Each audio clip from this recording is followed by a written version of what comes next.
दिनै 31 October national unity day बेखौ लोब्बा लाखिनानै गुबुन गुबुन फसंथान आरो मावख'फोरा फालिनाय बादि चिरां जिल्लानि सिङाव थानाय रुनिखाता बिसिडिसिआबो बिसिडिसिनि नब्लाङाव माहारियारि खौसेथि सानखौ जथायै रान फर इउनिटि हाबाफारिजों खुंफुंनाय जायो।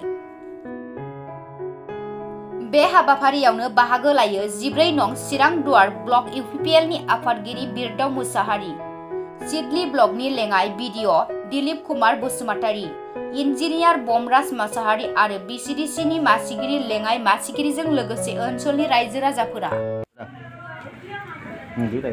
मा बुंगोन? आं खौरांगिरि नोंथांमोननिसिम खुलुमनाय जासिबाय आरो खौरां नागिरि रायजो राजा नोंथांमोननिसिमबो आंनि खुलुमनायखौ आङो जासिग्रोबाय। जे दिनैहाय जा सरदार बल्लभ भाई पेटेलनि जे जोनोम सान, बे जोनोम सानजों लोब्बा लाखिनानै दिनै सारा भारत नाङैनो, सारा आसाम नाङै, सारा बिटिआर नाङै गुबुन गुबुन माखासे हाबाफारिनि गेजेरजों बिथांनि जे जोनोम सान बेखौ फालिनायखौ जों नुदों आरो बिथांनि बे जोनोम सानजोंनो जों run for unity national unity day महरै जोङो फालिनायखौ जोङो दिनैहाय खालामगासिनो दङ।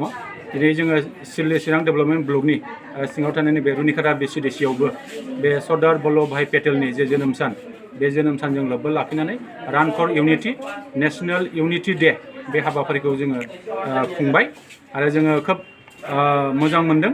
आंबो बे हाबाफारियाव बाहागो लाफैनो मोननानै खोब गोजोननाय मोनदों।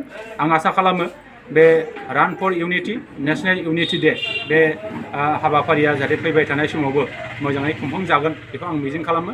जोङो बेखौल' रायजो राजाफोरनो मिथिहोनो लुबैदों जे सरदार बल्लभ भाई पेटेला मोनसे समाव भारतनि डिपुटि प्राइम मिनिस्टारमोन आरो मोनसे समाव जोंहा बिथाङा गभर्नरबो जादोंमोन आरो दिनै बिथाङा मोनसे सिमां दङमोन जे भारतनि फिसा फिसा रायजोफोरखौ खौसे खालामनाय आरो भारतनि सिङाव थानाय गुबुन गुबुन फिसा फिसा हारिफोरखौ ज' लानानै मोनसे गोहोगोरा रायजो दानायनि मोनसे सिमां बिथाङा दंमोन आरो बे सिमाङा दिनै निस्सय मोगथां जानो थांगासिनो दङ।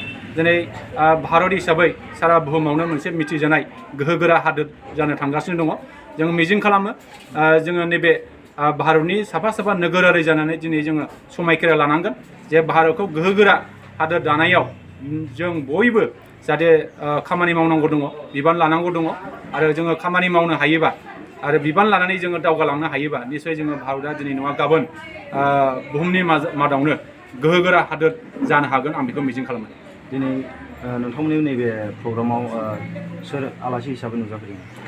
दिनैहाय नैबे जोंहा नेशनेल इउनिटि डे बे हाबाफारिया जोंहा रुनिखाता बिसिडिसिआव जागासिनो दङ आरो बे हाबाफारियाव जोंहा चिरां डेभेलपमेन्ट ब्लकनि जा एसिस्टेन्ट बिडिअ दिलीप कुमार बसुमतारी बिथाङा बाहागो लाफैदों आरो जोंहा इन्जिनियार बमराज मुसाहारि बिथांमोनाबो बाहागो लादों आरो बिसिडिसिनि आरो जोंनि बे ओनसोलनि जोंहा बिसिडिसिनि मासिगिरि लेङाइ मासिगिरि बिथांमोनहा बाहागो लादों।